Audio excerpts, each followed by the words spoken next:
Welcome to She Lancer, Mom Entrepreneur. I'm your host, Angela Olfast, otherwise known as VoiceOver Angela. In this podcast, we talk about my adventures in freelancing, my voiceover business, and everything else in between. Let's get started. Hey everybody, good morning or good afternoon, wherever you are. Welcome back to my channel. As you probably know, my name is Angela. I'm a full-time voiceover artist and audiobook narrator, and my channel is dedicated to all of you that are maybe just getting started out in this wonderful world of voiceover and audiobook narration. And through my channel, I share with you some techniques that I use every day in my own voiceover business, and I answer your questions. And I try to do a live at least once a month. This might even become a more regular thing. It seems to be helpful, so I will try to continue to do these as often as possible. But really what I wanted to really ask and kind of get a pulse on is, how is everybody's New Year going? Do you guys have goals? Have you set any goals for 2022? No matter how small it is, I mean, it even helps to break down larger goals into smaller chunks. There's nothing wrong with having both short-term and long-term goals. As long as you have goals set and they are attainable. And it really helps if you write them down too. Writing them down and keeping them in front of you is definitely going to help you achieve them. And I know that I do. I'm really still trying to get myself straightened out from the end of 2021. But my goals for this year are to reach some new direct clients. So I'll be working on that. I haven't quite figured out exactly how to approach that just yet. I haven't quite decided on if I want to do email marketing or focus on social media, maybe do more on social media, maybe do more on TikTok, which I think would be huge in itself. Not everybody agrees with me, and that's fine. After all, it is your business, and do what you see fit, right? Somebody had actually asked me that yesterday. They said, if you had one piece of advice for someone who is new, what would that be? And for me, that was to take everything that you hear, right, good and bad, about every aspect of whatever it is that you're researching, and make your own decisions, because ultimately it is your business. It's how you're going to run your business. So you need to make your own decisions, take it all in, be a sponge, soak it all up. But ultimately it's your call, do what you feel is right for your business and your situation, right? Oh, looks like we have some questions. Okay, so let me just stop talking and get to the questions. Okay, Seeking Freedom is here. Hello. Good morning. Thank you for your videos that help someone new to get started. Well, you're welcome. That is the whole point of this. I'm glad it helps. Do you offer any coaching or mentoring programs? Actually, I do. I realize, because I myself like to learn maybe differently than other people do. So I try to offer a few different ways of giving you the information that you need. Some people prefer to take a pre-recorded online course and learn at their own pace. And I have some courses on how to get started with Fiverr and Upwork and meditation. I call it healing with voiceover, but meditation is really, really big. So that course covers meditation, ASMR, and affirmations, and how to add music and all that stuff. And then I also have what I call my mentoring programs. I have a 4-week and a 12-week program where I meet with you once a week for 30 minutes. I try to keep, I know a lot of people do an hour-long sessions, but I try to keep it short and sweet and kind of at the right price point, if that makes sense. I'm trying to make education or information attainable. So I have those mentoring programs. And then I also have what I call my platinum membership. Everybody on my website gets a free membership, but I have a platinum membership where you pay a monthly fee. Right now it's $20 a month. And with that, you get custom-made practice scripts for your demos and just practicing. And I also have a group where we meet once a week And just to kind of catch up and share goals and achievements and ask questions, I go through tutorials and things of that nature. We have a lot of fun. And then I also have challenges and a few other things that comes along with the membership. So there's a few different ways. Oh, and then I also have one-on-one sessions. So if you just want a 30-minute session with me just to ask a few questions, if you need help setting up your Fiverr profile or your ACX profile, or you want to go through some equipment setup. I think I already said that. Did I say that? I don't know.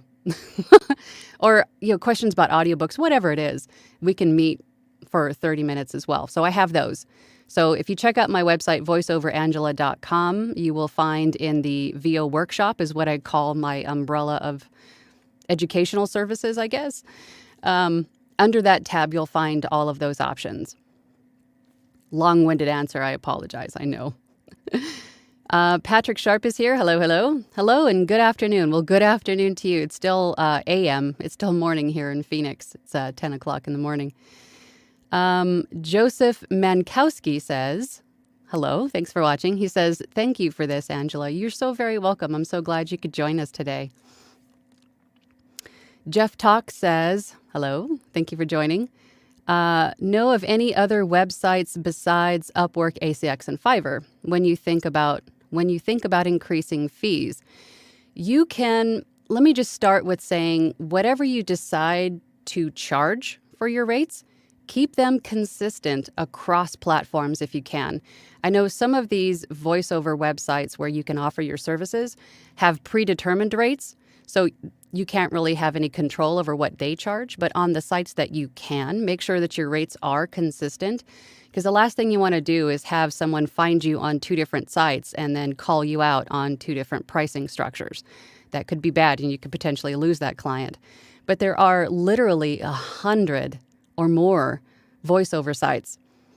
If you consult our friend Google and just punch in voiceover work or voiceover jobs, I'm sure you'll get a lot of them pop up. I had a list of all of the different sites. I've been trying to find it. I think it's on my old computer, so therefore it's probably on a hard drive somewhere, which I'll have to find. But there is, of course, voices.com, Voice123. There's Badalgo, there's Voice Giant, Voice Jungle, Voice Bunny, there's Voquint. There are a lot of them. And some of them have paid memberships, and some of them you can have a free membership. But just know, not all these sites or none of these sites are actually free in any kind of respect. They're either going to have you pay a membership fee up front to be on their site, or they're going to take a excuse me, they're going to take a percentage of your earnings on every order, or sometimes both. So just keep that in mind. But take a look around at some of the different ones and see which ones you like or which ones works better for you and is easier to understand. And I always recommend starting with those three, ACX, Upwork, and Fiverr, because getting off the ground is a little bit quicker on those. But of course, with all the other ones, there's a lot more competition. There's actually a lot of competition everywhere, but again, we are the voices of the world. So just because there are a lot of talent, there's a lot of talent on these websites, don't let that discourage you, because your voice could be perfect for what the client is looking for. You don't know unless you put your profile up there, right? And start meeting and networking with your clients. So there are a lot of voiceover websites. Joseph Mankowski says, this is my goal, just getting over the hump of getting started in this field.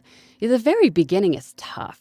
It is. It's really information overload, and a lot of information, lingo, terminology you just don't understand. It's all like, it's Japanese. And, it's nothing that you can really just jump into. You really have to do a lot of research and learning before you even get started to even start to understand what to do, especially when you're talking about your DAW, getting to know your DAW, which is your digital audio workstation. I use Adobe Audition, absolutely love it and highly recommend it. And there are a ton of them out there. So I'm not saying that's the only one, because you choose whichever one works better for you, because there's also Audacity, which is free. But getting to learn your DAW and the terminology, especially if you're getting into audiobooks, you want to learn what the RMS is, what is a noise floor, All of that stuff is really daunting in the beginning, but don't let yourself get stuck in that learning stage. Learn what you need to learn, practice what you need to practice, and then jump in. That's the best advice I could give you. Don't doubt yourself. Just do it. Try it. Just do it. Joseph Benkowski says, Happy New Year, by the way. Happy New Year to you, my friend. Patrick Sharp says, the new year is going great so far. And the goal is definitely to stop being as self-conscious in front of the camera or behind the mic. It still happens to me too. Hitting that record button is scary because you have all these thoughts that go through your head. As soon as you hit that record button, you're wondering if you're going to be able to deliver what the client expects you to deliver, in terms of tone or, is the guy next door going to start mowing his lawn? Is this completely going to stink? Am I actually going to like this? The customer's going to hate it. You have all of this stuff that goes through your head, but that is your negative self-critic. So you need to put him in a little box and you need to flick him out the door. Just have faith in yourself. Have fun with it. And tell that negative critic just to shut up.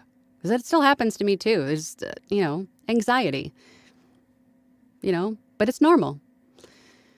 I lost my place. Oh my gosh. Oh, here we go. Jill Ohm, thank you. Thank you for joining today. Set your intention, stay focused on it, let go and let God. Yeah, absolutely. Just have faith in yourself.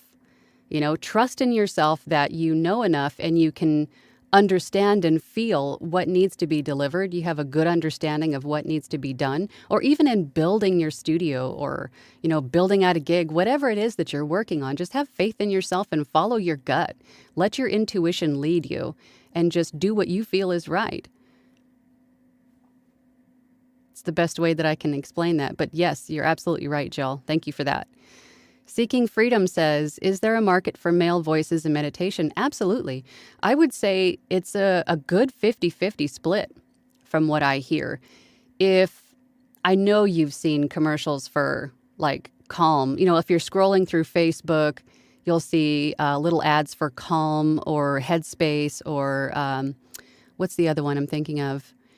But most of the time, those ads are voiced by men. And I can tell you that most of the meditations that I hear, if a client sends me an example, they're ordering a meditation from me and they say, I want this kind of tone, half the time it's male, right? I know they don't want me to sound like a male, but they're asking me to match the tone, which is a little slower and breathier, and there's a lot more intention in that read.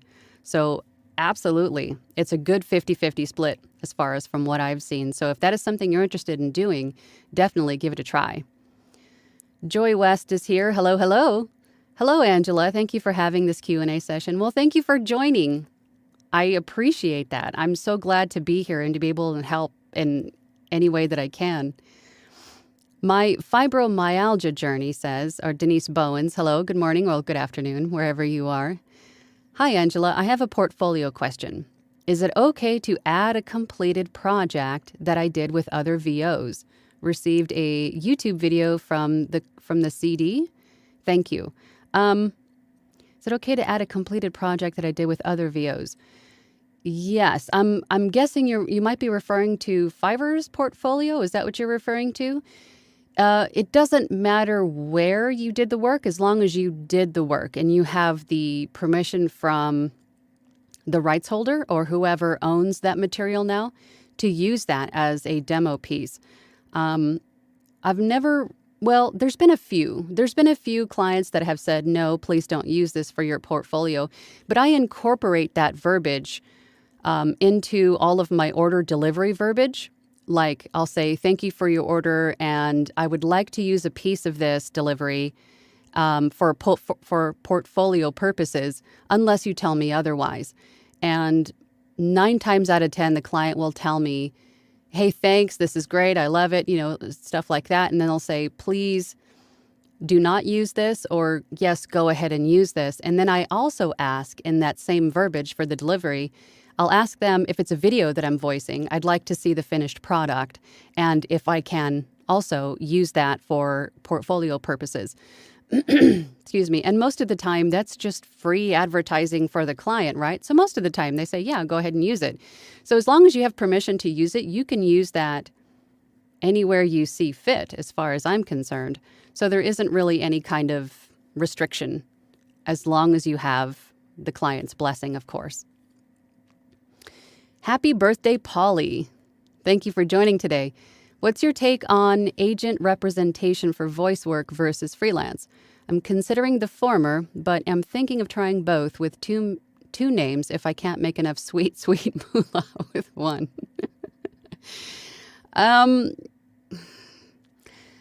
I don't currently have an agent, but there's nothing wrong with that. I think in the end, having a wider net and more people networking for you is not a bad thing.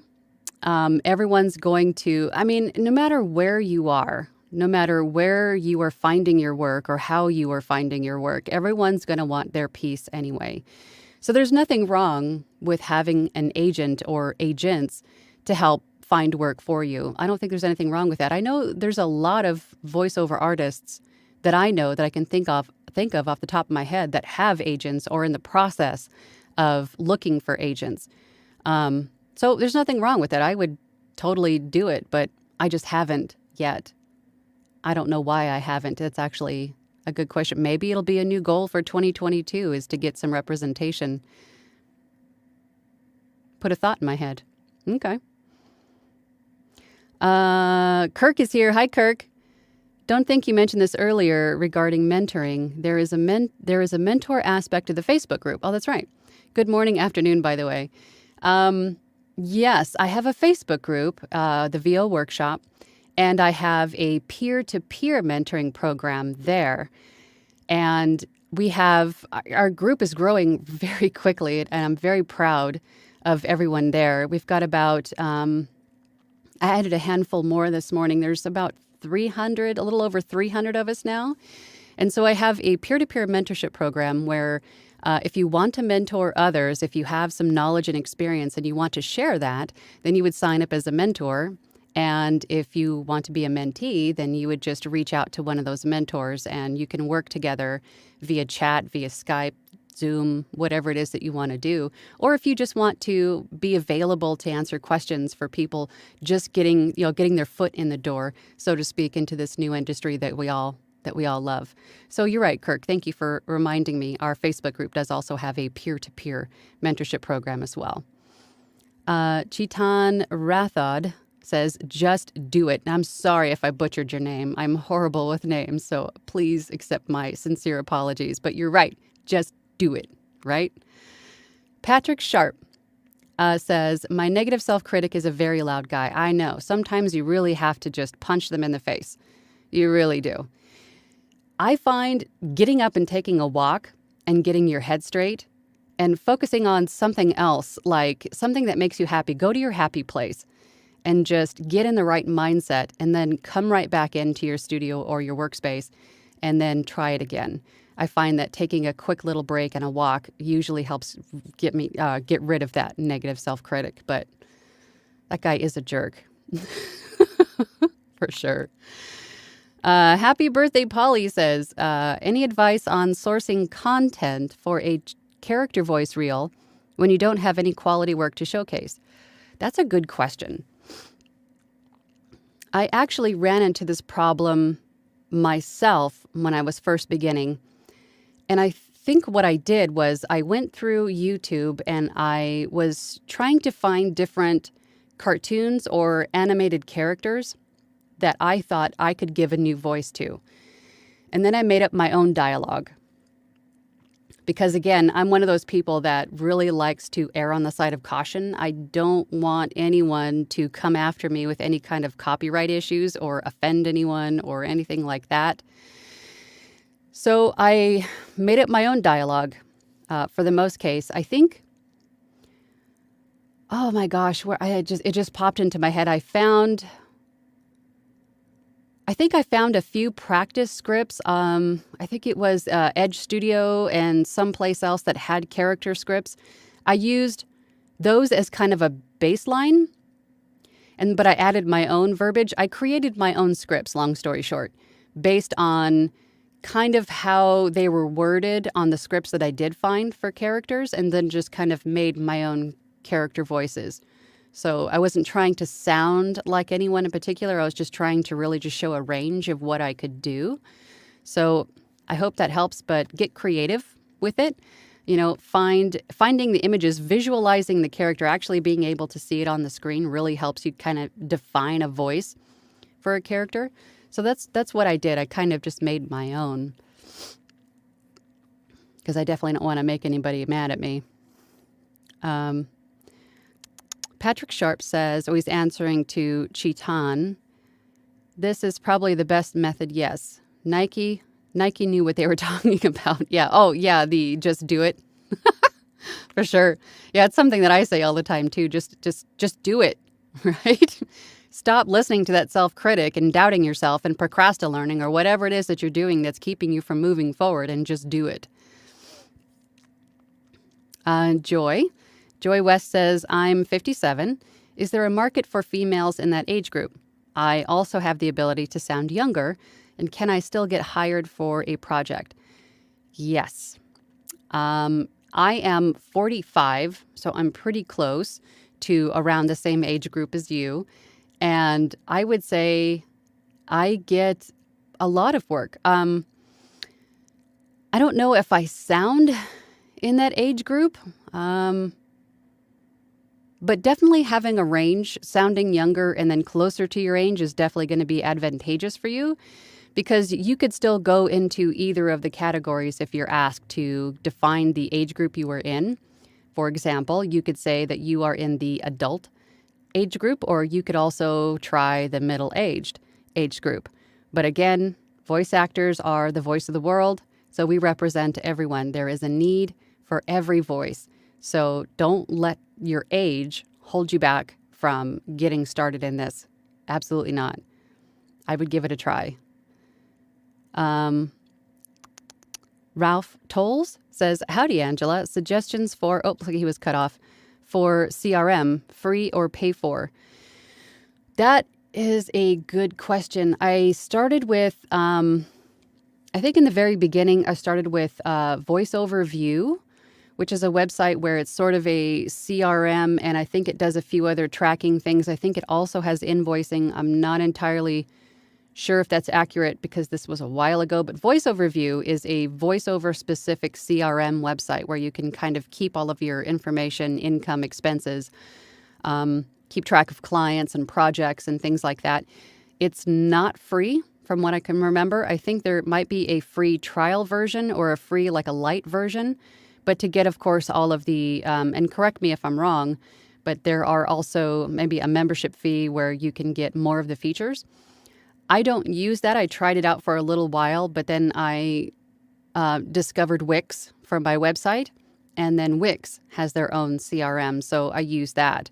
I think a lot of websites now do offer that, to have a CRM that's kind of built into your website. So I use the CRM in Wix, and it was not free. It comes with a what they call a premium package, that unlocks a lot of the features that most of us need to run a business. So I use that for CRM, and it's been awesome so far. Denise Bowen says, great, thank you. You're very welcome. Spazia says, hi, Angela. I'm Alberto. Hi, Alberto. Nice to meet you. Thank you for all the advice you give me. I'm a caregiver for my mother 24/7 and has taken me 2 years to stream my first video. I'm ready to follow your tips in the VO world. Well, you definitely have your hands full, and that is a very, very awesome and noble thing that you are doing. Your mom's lucky to have you there. And it's taken you 2 years to stream your first video because I'm assuming you've wanted to for 2 years. Is it because you were concerned about how you would do, or were you just kind of doubting yourself? Or either way, I'm glad that you finally took that step and, moved forward into this new career, this wonderful world of VO, as I say, this wonderful world of voiceover. And of course, I'll give you any tips that you need. If there's any questions, particular questions you have, I'll be happy to answer them for you. Patrick Sharp says, oh, that's a good term, procrastinating. Yeah, I actually heard that. Oh God, where did I hear that? I heard that in a podcast, I believe. And I was like, oh my God, that is perfect. Because that's exactly what we do. We procrastinate while we're learning, right? We call it learning, but it's really just procrastinating because we're just not ready to take that step. Or we use the need to learn more as an excuse to not move forward. So procrastinating was, it was just like a light bulb for me, and I've used it, of course, ever since. But it is a great term. I haven't heard that one yet, but I definitely suffer from it. Yeah, we all have at some point in time, for sure. I still do, I think, sometimes. Completely normal. Deaf Goat, weird question maybe, but is recording an audiobook in an accent other than your own okay? Not just characters, but entirely.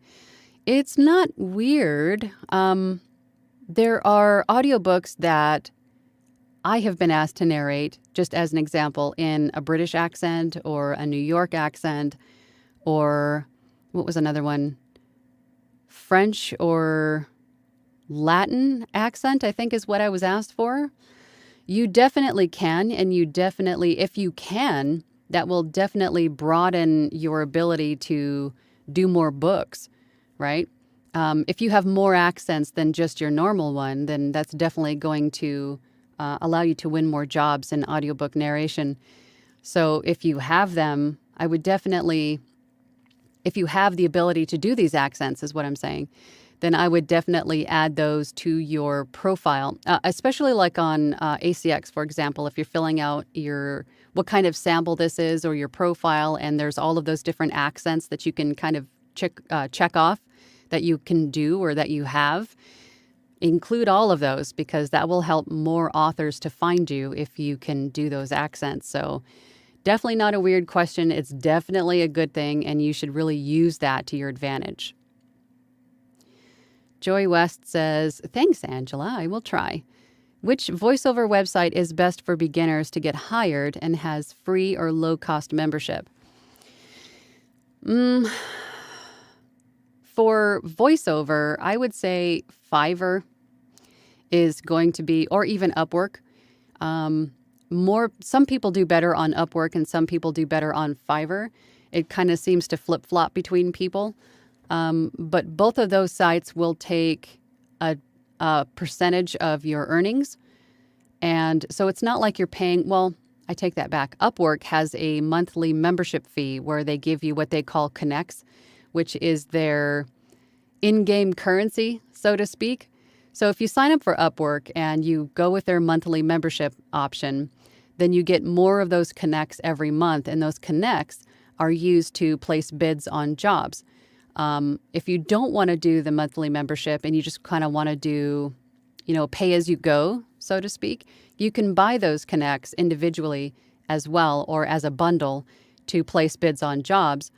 Or you cannot buy any at all and just have a profile available, and you can receive invites to interview for jobs that way as well that don't cost you any connects to apply for the job. If you were sent an invite, it costs you nothing. But every order completed on both of those sites, they will take a percentage. They charge the buyer a percentage up front, and then they take a percentage of your earnings as well. My brain is just going faster than my mouth here. But there really isn't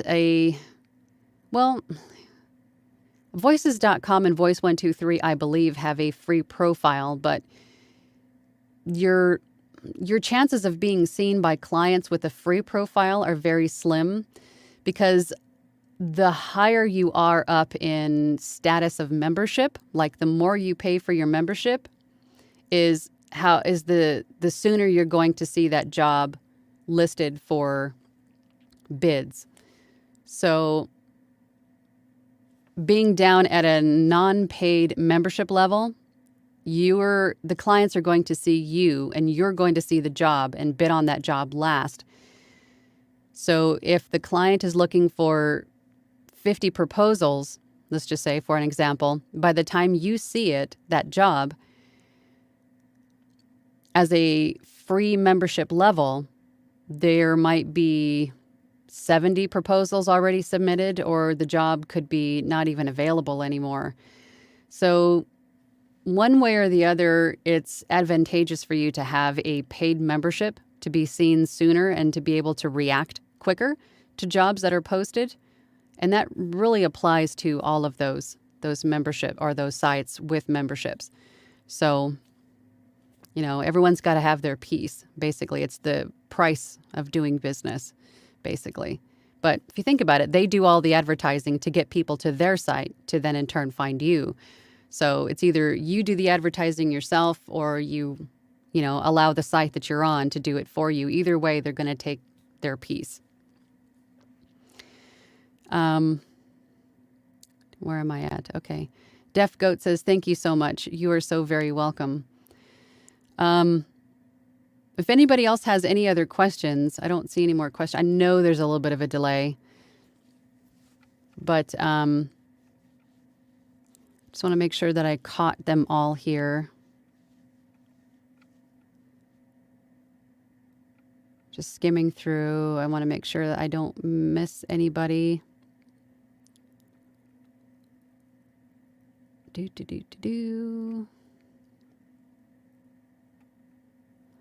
And definitely, if you have, in regards to the audiobook accent question, if you know other languages, there are, let me see, on ACX, there are, I think, French, German, and there's one other one that I'm not, Spanish, of course, English, Spanish, French, and German, I believe. There might be more. Correct me if I'm wrong. But if you know more than one language, that's definitely going to be advantageous for you too. And definitely list that as one of your skills and deliverables for audiobook narration or voiceovers in general. Same thing if you have a Fiverr profile and you have, we all start out with multiple gigs to offer. You could have one English spoken voiceover gig, and then you could have a Spanish voiceover gig as well, which gives you the ability to be seen by more people. And there have been times when clients have reached out to me and they needed a phone voicemail message in both English and Spanish. And I understand Spanish better than I speak it, but if it's a short script, then I can also speak it. But I took 3 years of Spanish in school and lived in Spain for a year, so I know that's a little bit of a different dialect, but if you know it, definitely list it. It's not going to hurt you. It's going to do nothing but good for you. Patrick Sharp says, so far I'm loving the Q&A. More in the future would be great. Such good advice. Well, that's awesome. I'm glad that helps. I know I said that I was going to do one of these a month, but I think I will do these more often. These are fun. I find them fun, and I'm so glad to help. And this way you guys can ask me directly. And it's not like you're asking me in the comments and then, maybe I can get to a video about it in the future. I can just address it right here, right now, and help you get started, or to answer that question and to help you move on and move forward with your own career. So I'm glad I can do this for you.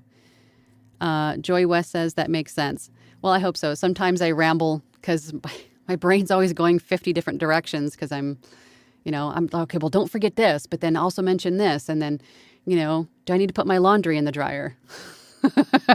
I'm trying to not go squirrel, just focus on what's going on here, and to answer your questions as accurately and honestly as I can. So that is the whole point of this anyway. I hope I'm all right on the screen, because it looks like my live feed is, I'm just buffering. I've got that circle going over my face. So I hope you guys can still hear me and see me okay. Pretty silly. But, that's live streaming for you. Seeking Freedom says, thank you for your insights on this profession. I have seen differing opinions on portable type voiceover setups. What are your thoughts on this for a person who travels frequently? Most of what I have seen and my own travel setup is basically the Zoom recorder, the handheld Zoom recorder, which has XLR inputs. So you can I can take my Sennheiser with me, plug it into this handheld Zoom recorder, and then put in an SD card, record my voiceover into the SD card, and then transfer that into my computer. So my travel setup is basically a little desk stand for my mic. And I take my Sennheiser with me, and of course my cool little pop filter. And then I also take the Zoom recorder. I believe mine is an H6. And then my laptop. And that's about it. And typically, if you can find a closet or even under blankets, you might have to get really, really creative with blocking out sound around the mic. But the less that you have to take with you while you travel is going to be advantageous for you. I think that's my word of the day, advantageous, because that's less that can get bumped, damaged. TSA has less questions about what it is that you're carrying in your bag. The less that could be, damaged or stolen, So I tried to keep my setup small and just the basics, basically. But that's typically all mine is just my laptop. Oh, and by the way, the H6 recorder, the Zoom H6 recorder, also serves as the interface for your microphone. So it's kind of like a portable studio, which is really cool. And it also has little microphones that come with it. So if you don't have a separate mic to bring with you, I don't know how good they sound. I haven't tested the little mics that come with it. But in a pinch, then, that could be an alternative. I know that some people take almost their whole setup. And when I say whole setup, I guess it's basically the same, but they take their mic, they take an interface. My interface is on the larger side, but they make smaller interfaces that you could probably take with you and be portable fairly easily. Bus powered most of the time, so they're powered by your computer. So you take your microphone, your little portable interface, and your computer, and then hope to God that you have a great place that you can kind of make a little sound booth out of in your hotel room. I know some people who are recording from their cars. Now, my friend Anthony Pica is in the middle of remodeling a house he just bought, and he's having to do a lot of his training sessions and voiceovers from the cab of his truck. And he's made it work for him too. It took a little bit of finagling, a little creativity to, take some foam and block out the windshield so there's no reverb in there. But his videos are pretty interesting. So if you have that particular problem, you're interested in traveling with a proper voiceover setup, check out Avio's journey. My friend Anthony is currently recording from his truck, and he's got a really good setup in there. So that might also give you some good ideas for travel and voiceover. So I hope that helps. Kirk says, do you work with any of the other pay-to-play sites, and do you have any recommendations of favorites like Voices 123, Bunny Studio, etc.? I have profiles on a lot of other sites, but I don't, and this is my own fault, that I don't audition enough on any of the other sites. I've been pretty successful with ACX, Fiverr, Upwork, and my own website to not have to audition. And eventually that's where we all want to get to be, is not to have to audition. We have other people just kind of bring work to us. And that's not really who I am. I want to audition. I want to get in front of more people that way. So I would say most of the time that I do spend on looking at the different jobs that are posted, and I've done a couple auditions. I did a couple auditions within the last month. nowhere near as many that are probably required to actually land a job. But voices.com and Voice123 are the two that I spend probably the most time looking at posted jobs. I know Voice Bunny has got mixed reviews. I am also on Voice Bunny, but I was accepted into Voice Bunny, but I don't know if, I can't remember if I let that lapse, or either way, I don't go onto Voice Bunny. It seems, from what I'm hearing, it seems to be difficult. Maybe that's the wrong word. But Voice Bunny in particular, I don't do anything with. But Bodalgo, I also have a membership there. Voice Giant, Voquent. There are quite a few, but most of my time is spent on voices.com and Voice123, but I don't audition nearly as much as I probably should.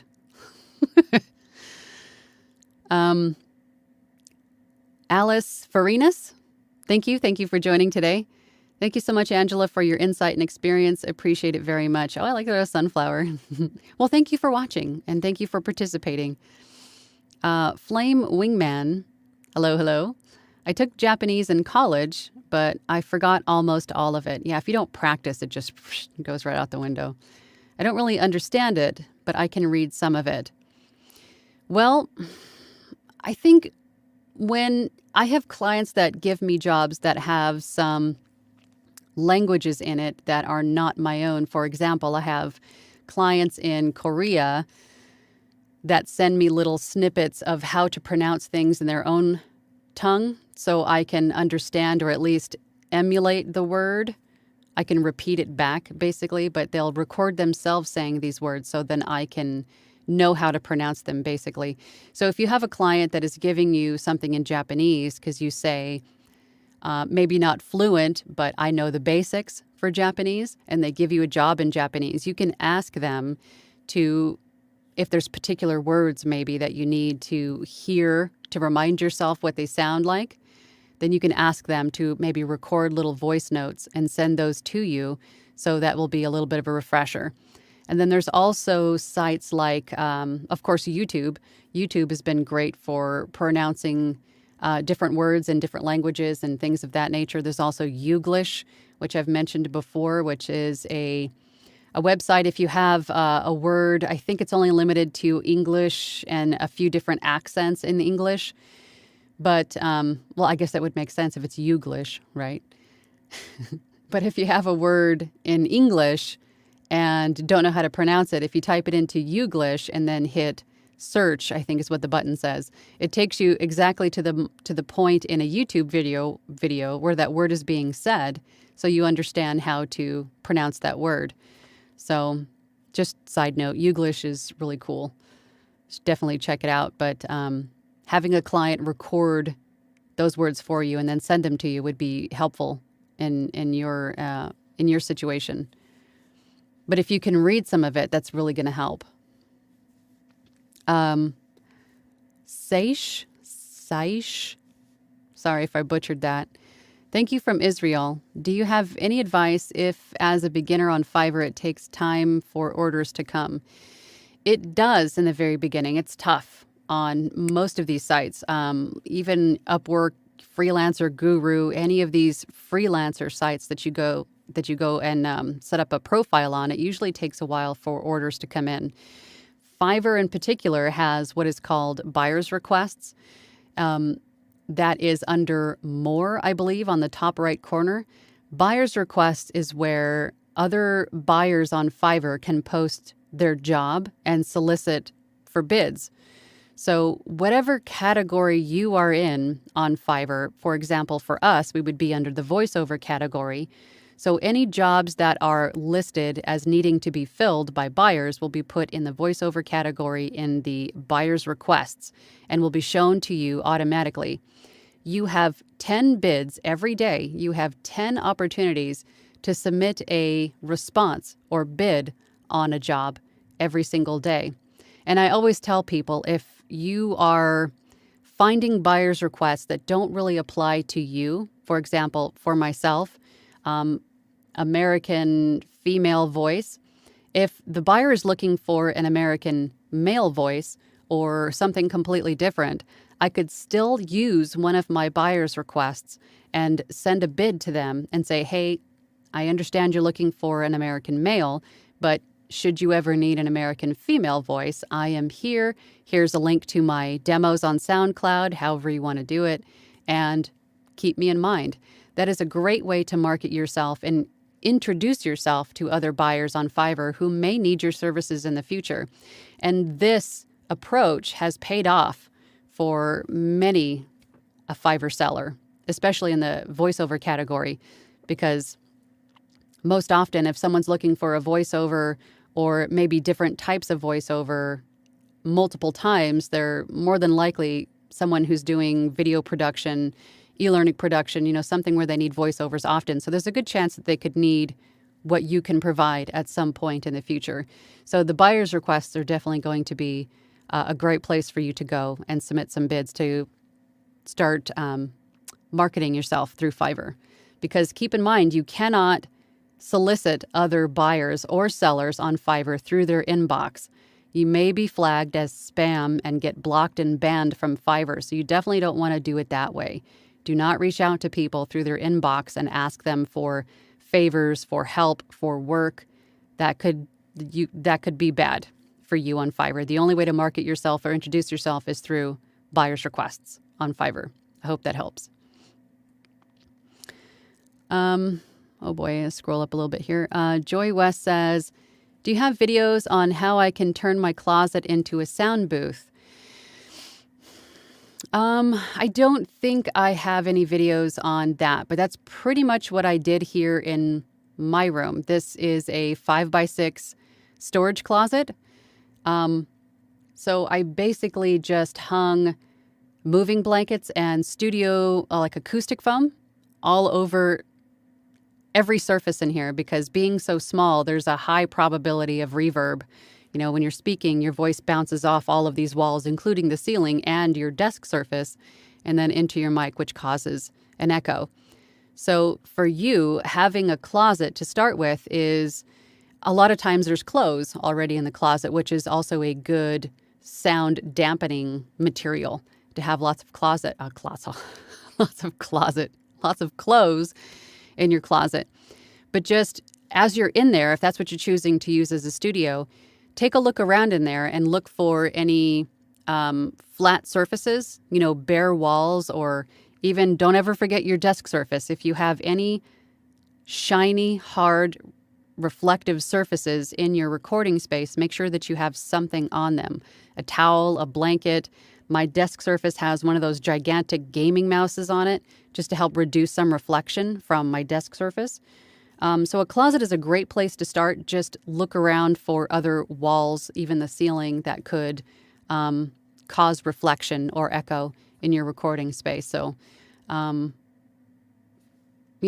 too difficult, I think, in terms of turning something into something. The other thing to keep in mind in such a small space is the sound of your computer fan. My experience, I've tried 3 different computers in here. They all made enough noise where my microphone picked it up, especially in a small space. So if there's a way that you can keep your computer outside of your closet while you record, that's also going to help you, especially in doing audiobooks, to help that noise floor to stay low. So that would be my advice for you. But I have a video on my studio walkthrough. I do a short little video just to show you guys what my recording space looks like outside of what you see now. I have that, but I didn't really go through, I think, what I did. Maybe I did. I don't remember. That was a while ago. That was about a year. Oh, yeah, maybe almost 2 years ago now, I think. I'll have to look. But that's a great place to start, is a closet. Jill Ohm says, could you repeat the software you use? I use Adobe Audition as my DAW, my digital audio workstation. There are a lot. There is GarageBand that comes with the Apple devices. There's Studio One. There is Audacity, which is free. I use Adobe Audition because, personal opinion, and from what I have heard from other voiceover artists, it seems to be a little bit more voiceover friendly. Most of the other DAWs, again, from my opinion, have been better suited for musicians. Multiple instruments and all of the effects are more focused towards music production. Adobe Audition actually has a lot of presets that are already voiceover ready. And to me, the layout was a little cleaner. It was a little easier to understand.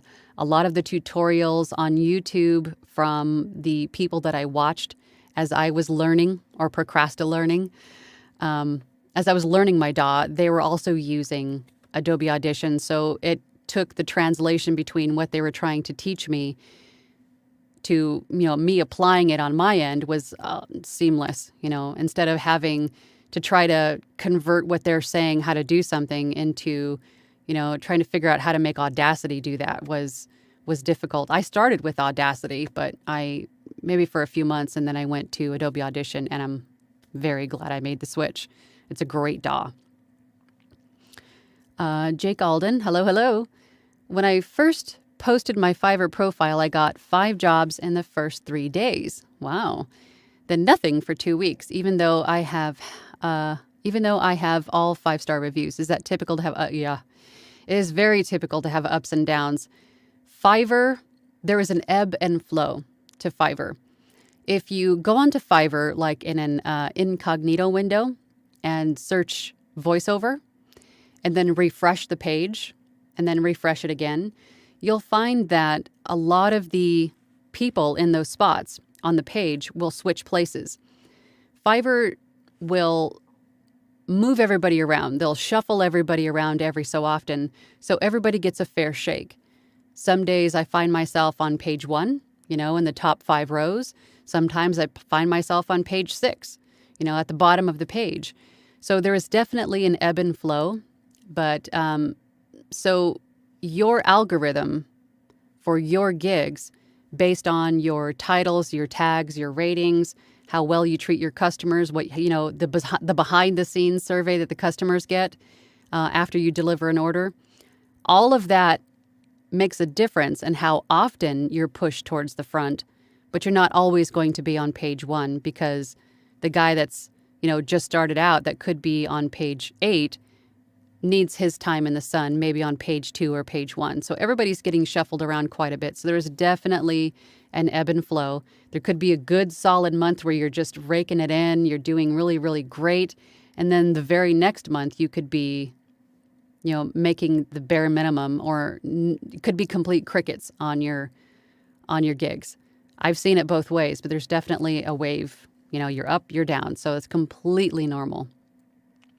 All you can do is, when you're in the ebb, is to make sure that your titles and your tags are relevant and correct and will help you be seen more often.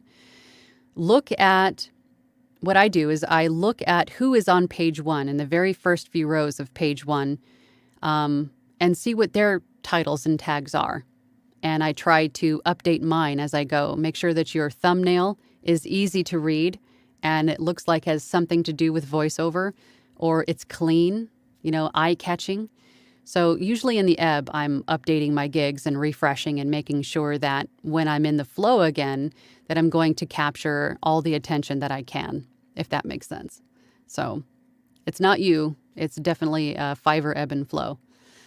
Colin Clark is here. Hello. Good evening. I finally made it to the live stream. Yay. So glad you could make it. Hit that like button, folks. Thank you.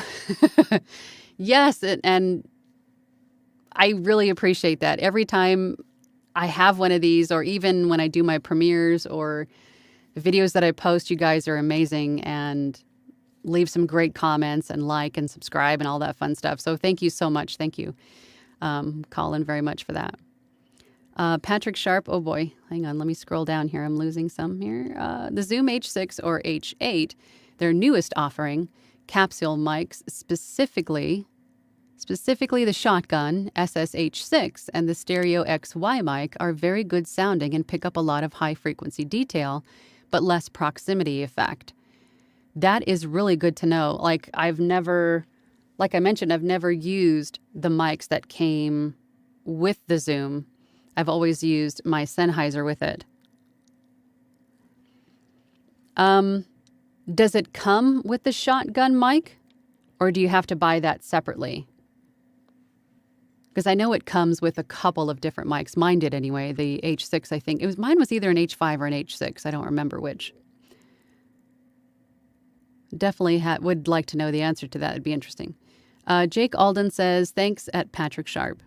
Patrick Sharp says, Jake Alden, you're welcome.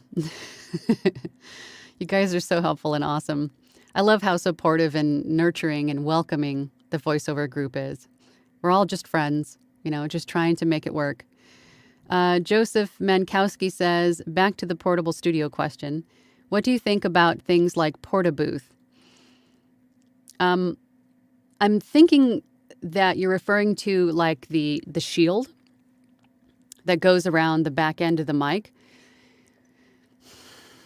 I've purchased one in the very beginning before I had even clue one about how to set up my room in here. And I bought one thinking it would reduce the reflection in my room. And it didn't. All it did was basically block any reflection into the mic from behind the mic and slightly to the sides. But when you're speaking, your voice is going to, especially if you're in a smaller room, it's going to bounce off the wall behind you, the ceiling in front of you, the ceiling or the walls to the sides. Same thing in a hotel room. That shield or the Portabooth, even one that goes completely around your head, I've seen those too, or mostly around your head or mostly around the mic. That's going to block some of the reflection from just around the microphone. But if there's anything else going on directly behind you or above you or that has nothing to do with reverb, it's still going to get picked up by the microphone from my experience. So they can help, but I don't know to what extent. I mean, it could help, but I don't know if I would. I sold mine, let me just say. I don't have a need for it, but in a travel situation, that would also be something else. If it was foldable and portable enough to take with you, then yeah, maybe. But I think I would be better suited with taking some pillows and a blanket and making myself a little pillow fort versus having to set that up, right? I think it might be the same effect. So I don't know if I would recommend one, but everybody's different. Everybody has different opinions on how things work. But personally, my opinion, I wouldn't buy one for that purpose. So I hope that helps.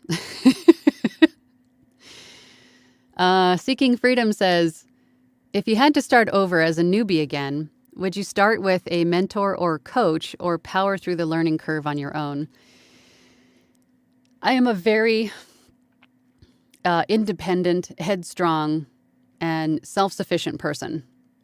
I probably would start the same way as I did if I had to start again. And I think because I want to know not unbiased. I think, just like I mentioned before, I wanted to know what everybody's opinions were and several different perspectives and takes on things, and then kind of put my own ideas into motion. And then once I had a plan or an idea of how I wanted to do things, I think that was about a year in after I got my feet wet and I started to learn and grow and take feedback into consideration and watch others and ask questions and, kind of grow on my own. I might have sought out a coach or a mentor a little bit earlier, but I think I would have done pretty much the same as what I did before, is to kind of gain my own understanding and how to do it. But I think that's just me. I think having a coach earlier in the process is going to help. But when you're ready, right? And that might be different for everybody. Some people might want to seek out a coach in the very beginning just to help them get started from day one with setup and filling out your profiles. Some people want to wait a year or 2 or 3 before, while they're plateauing or they're just not growing at all, then that's when they reach out to a coach. And that's pretty much what I did. I waited about a year, maybe just over a year on doing this on my own. And then I reached out to Anthony Pica and I coached with him for about a year when I was at that plateau stage, when I was ready to go to the next level. but I did pretty well on my own. But again, not everybody's like that. But I think I would do it the same way, but maybe reach out to Anthony or a coach a little sooner than a year to answer your question. Jake Alden says, thank you, you're welcome. Joey West says, just hit the like button. Thank you. Just do it. Just hit the like button. Right. Thank you.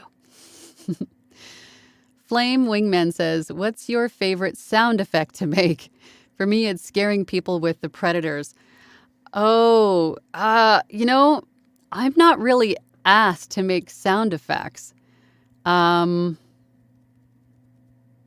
think I've been asked for a scary witch laugh, or kind of like a like a seductive kind of laugh.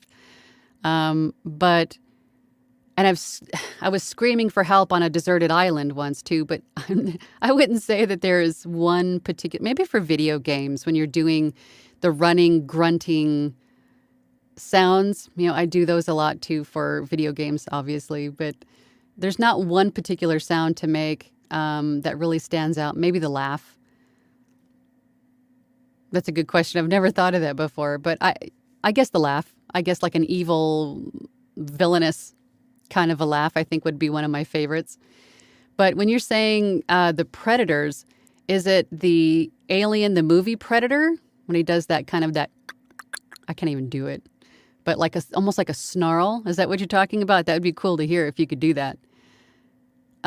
Kirk says, Zooms come with the Stereo X mic. The shotgun and other mics are separate purchases. Okay, yeah, that's what I figured, but I just wanted to clarify that for everybody else listening and watching.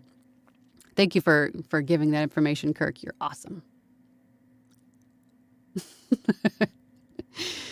David Erozo? I hope I pronounced that right. I'm using Adobe Audition, and sometimes it crashes when I get to 99% when running my effects rack. No info from Adobe. Have you ever had this problem? Yes. I have had times where Audition has crashed, or usually when Adobe Audition is very glitchy, I usually find that I have Creative Cloud, so anytime there's a new update, and sometimes when they auto-update but they don't remove the last version, it really screws up your system if you have the outdated version still downloaded along with the new version. So apart from that, I have had an occasional crash. I think that comes with the RAM that your computer has. If you don't have enough virtual memory or processing power to run multiple applications, and Adobe Audition is a big application. So, I mean, it could be any factor of things, but I have had Adobe Audition crash a few times, but most often it's when there's an updated version and the old version are both there together downloaded on your computer. It tends to make it glitchy and crash more often. So that would be the first thing that I would check if that happens, is to check and see which version is downloaded and if the old one is still there also.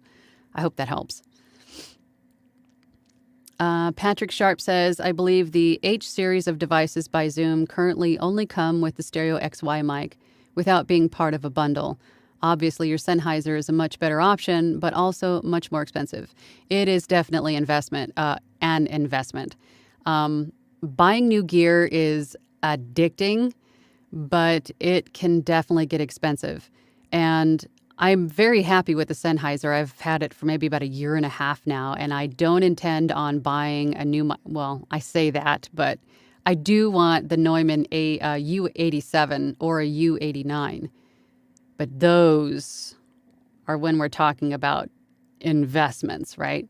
So I think I will stick with my Sennheiser. If it ain't broke, it sounds just fine. But again, one of the main reasons I chose this particular mic was because of, it's a shotgun. So being that my room has a fairly good amount of ambient noise in here, and my studio is about 15 feet away from a playground outside. And there are people that walk past the front of my house. I live in a townhome complex, so it's fairly close to everybody else in here, almost like an apartment complex. So any opportunity to reduce ambient noise or outside noise is going to be great for me in my recording. So that was one of the reasons I chose this mic in particular, because it would only pick up clearly what's in front of it. So that was one of the reasons why I chose it. And it was a fabulous investment. But there also the, I always forget the name of it. It's the Synco, is it the M2, F2? I'll have to look, but it's on my website under VO Gear. But it's a replica, basically, of the Sennheiser that is supposed to sound exactly like it, but at a fraction of the cost, like a fourth of the cost of a Sennheiser. So that's definitely something worth looking into if you're interested in the Sennheiser. And of course, it came out after I had purchased the Sennheiser, but that's the way it goes, right? Excuse me. And then Kirk says, okay, he's responding to David. Yep, happens more than I'd like. I've started making sure on longer projects that I restart the computer and also purge unnecessary files to clear up space. Yeah, I think that is also could be a major contributor to Adobe Audition crashing is your RAM or your memory, because it takes up a lot of space. And if it has to fight other applications for processing power, there's probably going to be some glitches. What's wrong with me today? Glitches and crashing happening. Flying Wingman says, yes, I meant this. Oh my God. I wish this was a Zoom meeting. I would love to hear that. I'm such a big fan of horror movies, and I love Alien. I love Predator. I love all that stuff. I would love to hear it. I'm such a nerd. David says, okay, he's responding to Kirk. Thanks for that info. I'll give it a try. Running as administrator sometimes helps. Yeah. Yep. David also says, okay, Angela, I will check that out. Thank you. Okay, good. Yeah, Adobe Audition. Everything seems to be very sensitive. So like whenever I have a new application downloaded, I have new equipment, which hasn't been in a while. But it's like as soon as you have everything set up in your room, you're afraid to touch anything because it takes so long to get everything in just that sweet spot. Everything sounds good. Every dial and knob is where it's supposed to be. So I'm one of those people that takes pictures of all the equipment. Once everything is set up, every knob is where it's supposed to be. I take pictures of where everything is so I can reference it later in case, somebody comes in here and is like, thinks they're a DJ and just starts turning knobs and screws it all up. Another thing you can do on that note is to take a magic marker and just to mark where your dial is sitting. So that way, if something's been changed, if something is amiss. But I'm always afraid to touch anything in here because I'm afraid that, one little change is just going to make everything else blow up. It probably won't, but it feels that way. Seeking Freedom says, this has been extremely helpful. You are awesome. Unfortunately, I have to leave the live stream and get back to my current job. Lunchtime over. Oh, well, thank you for spending your lunchtime with us. I did this myself when I was working full time. Anthony Pica would be on live on Fridays, and I would try to join his live during my lunch break as well. But thank you for joining with us. I hope you got to eat lunch in the process. The Synco D2. Thank you, Ralph. Yes, the D2. I knew there was a 2 in there. Wasn't an M or an F, but it was a D. Thank you. Yeah, the Synco D2 is the one that is supposedly, and if anybody has one, let me know what you think about it. But this supposedly sounding just like the Sennheiser, but at a fraction of the cost. Patrick says, Neumann microphones are indeed an investment, but well worth it. Yeah, I'm sure they are. I'm an audio engineer and so well aware of Neumann microphones. Yeah, I think my only, apart from the price and the investment that they are, my only fear is that they will pick up, and I know they have pads on them, but my fear is that it will pick up unwanted noise. I think that is my main fear. I would still have the Sennheiser, of course, but having a U87 or a U89, I think a U87, I don't know which I'd go with, probably the U87. But anyway, having that, I think, I'm afraid that it's going to, after I spend all that money, it's still going to pick up unwanted noise. Anyway, now I'm rambling. But we've been on for a little over an hour, and I know the last time we went over about an hour and 20 minutes or so, YouTube cut off the very end of my live stream. So I'm going to have to wrap this up for today because I don't want anybody to get cut off here at the end, especially me, because it just looks silly. But I'm going to get going. But, let's check the poll really quick before we go. And the poll was, do you have a dedicated home studio set up and running? And 76% of you said yes, and 24% of you said no. So I hope this discussion today, all of these questions and answers, I hope they helped you guys get your home studio up and running. And if you have any further questions for me, then, you can catch me on my next live stream. I don't exactly know when that's going to be, but I'm going to try to do these more often. You can also leave comments on my video, and I will try to answer as quickly as possible. Or you can go to my website, voiceoverangela.com. I have a lot of information there for you as well. So I will see everybody next time. Thank you so much for listening today. I really appreciate it. If you have an extra moment, please feel free to leave a review. We'll see you next time.